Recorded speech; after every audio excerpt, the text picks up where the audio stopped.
আসসালামু আলাইকুম, সবাই কেমন আছেন? আমি আলহামদুলিল্লাহ ভালোই আছি। আজকে আমি আপনাদের সাথে শেয়ার করব যে আমি চিংড়ি মাছ কিভাবে ভুনা করলাম। তো এই চিংড়ি মাছটাকে আমি কুটে বেছে নিয়ে ধুয়ে নিছি, ধুয়ে পানি ঝরিয়ে নিছি। এবার আমি একটি ফ্রাই প্যানে তেল দিয়ে দিলাম। তেল দিয়ে এবার আমি চিংড়ি মাছটা লবণ আর হলুদ দিয়ে মাখিয়ে নিছি। এই যে লবণ আর হলুদ দিয়ে মাখিয়ে তেলের মধ্যে আমি চিংড়ি মাছটা দিয়ে দিব, দিয়ে এপাশ ওপাশ করে ভেজে নিব। এই যে চিংড়ি মাছগুলি দিয়ে দিলাম তেলের মধ্যে।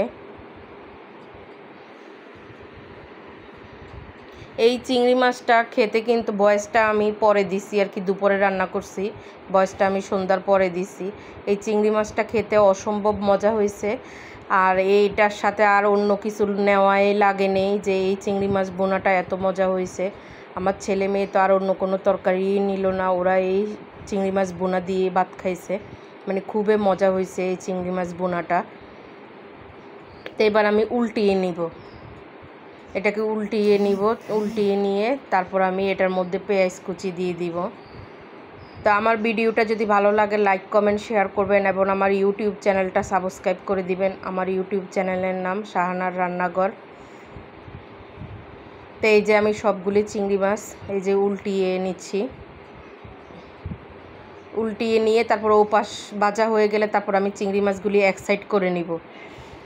এই যে চিংড়ি মাছগুলি ভাজা হয়ে গেছে, এবার আমি চিংড়ি মাছগুলি এক সাইড করে নিব।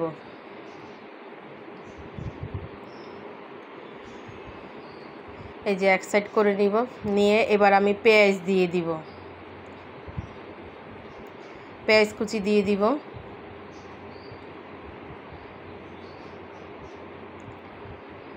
এই যে পেঁয়াজ কুচি দিয়ে মানে পেঁয়াজটা চিংড়ি মাছের সাথে একটু ভেজে নিব সুন্দরভাবে। এই যে পেঁয়াজ কুচিটা ভালোভাবে ভেজে নিব।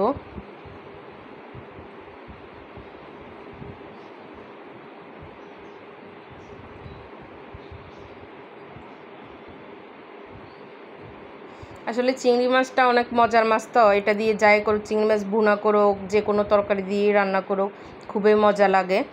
চিংড়ি মাছ খুব মজার মাছ। তো এই যে পেঁয়াজটা ভাজি হয়ে গেছে, এই যে ভাজি হয়ে গেছে, বেশি আবার লালচে কালার করি নেই আমি পেঁয়াজ। এই যে পেঁয়াজ ভাজি হয়ে গেছে, এখন আমি এখানে এই যে টমেটো আর কাঁচামরিচ দিয়ে দিছি। দেওয়ার পরে তারপর আমি এখানে আদা রসুন পেঁয়াজ পেস্ট দিয়ে দিব।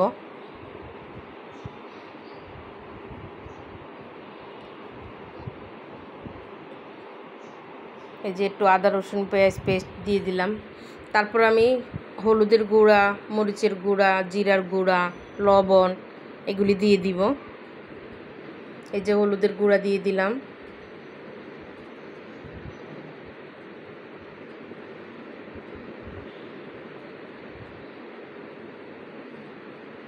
লবণ দিয়ে দিলাম।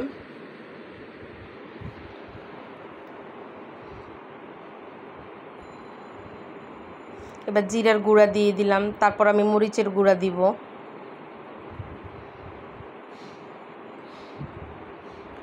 এই যে মরিচের গুঁড়া দিলাম। এবার আমি একটু পানি দিয়ে দিব। পানি দিয়ে মানে এটাকে একটু কষিয়ে নিব। এই যে একটু পানি দিয়ে দিব। পানি দিয়ে এবার আমি এটাকে কষিয়ে নিব। এই যে ঢাকনা দিয়ে দিয়ে আমি একটু কষিয়ে নিব। কষিয়ে নিয়ে আবার অল্প একটু পানি দিব, যেন মশলার গন্ধটা না থাকে। এই যে এবার আমি ঢাকনা দিয়ে ঢেকে দিব।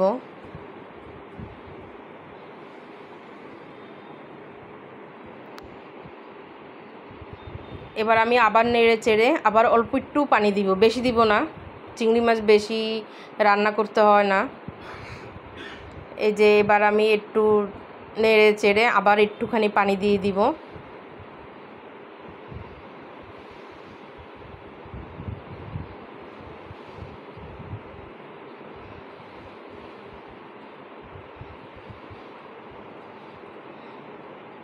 এই যে আবার একটু পানি দিয়ে দিছি, বেশি দিই নেই কিন্তু আমি অল্প পানি দিছি।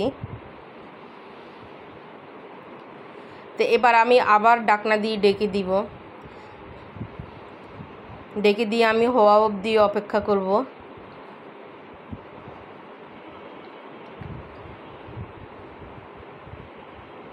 এই যে চিংড়ি মাছটা হয়ে গেছে, এই যে তেল উঠে গেছে, এই যে তেল উঠে গেছে। এবার আমি এটাতে ধনিয়া পাতা দিয়ে দিব। যারা আর কি ধনিয়া পাতা পছন্দ করেন দিবেন, আর যারা পছন্দ করে না তারা দিবে না। এই যে চিংড়ি মাছটা এরকম আসছে, এবার আমি ধনিয়া পাতা দিব এটার মধ্যে।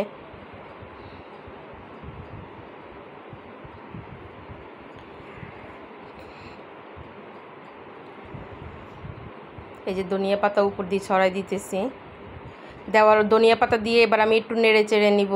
তো এই যে এভাবে আমার চিংড়ি মাছটা ভুনা হয়ে গেল। তো সবাই ভালো থাকবেন, সুস্থ থাকবেন। আজকের মতো আল্লাহ হাফেজ।